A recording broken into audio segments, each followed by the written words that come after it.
आता बघा मी तुम्हाला जसं बोलत होतो, माझ्या हातातनं बॉल चांगला सुटत होता आणि पहिलीच मॅचला ऑपॉर्च्युनिटी आली आणि मी बाहेरचे ग्राउंड म्हणजे DYला 2 ग्राउंड आहेत, एक स्टेडियम आहे आणि छोट्या ग्राउंडवर तुम्ही जर ॲज अ स्पिनर असेल आणि चांगले परफॉर्मन्स करताय, ड्रेस रिहर्सल काय हो सगळे येतात बघायला. आणि मला वाटतं तेव्हा RR कडनं मॉन्टी देसाई, जुबिन बरोचा हे होते बघायला तिथे.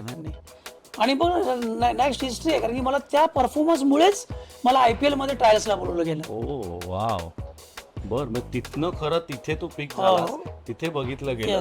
त्यानंतर ट्रायल्स, पण ट्रायल्स मध्ये तू उभंच नाही राहू दे. राहुल द्रविड सुद्धा याच्याविषयी खूप भरभरून बोलतात. नाही बाबा येस ते एक होतं, कारण की ती ऑपॉर्च्युनिटी माझ्यासाठी, कारण की मोठी ऑपॉर्च्युनिटी होती. तर माझं एज 41 होतं, सगळे बोलत होते, मला नव्हतं जाणीव, कारण की मी खेळण्यामध्ये एवढं मग्न होतो. मला आम्ही फायनल मारली, त्याच दुसऱ्या दिवशी सकाळी पहाटे मला जयपूरला जायला लागलं ट्रायलसाठी.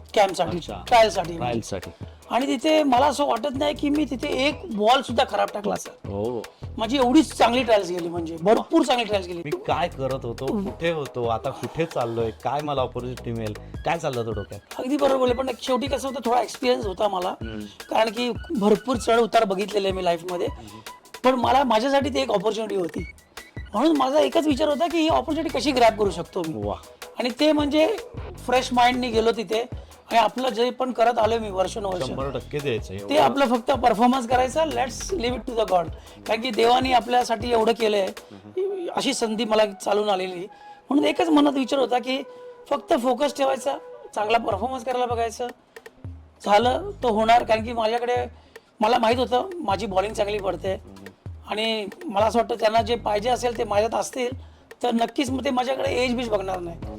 आणि मी लकी होतो की तेव्हा सिलेक्शनसाठी राहुल द्रविड सर पण होते आणि पॅडी अपटन पण होते त्या ट्रायलसाठी, आणि that's a big thing for me.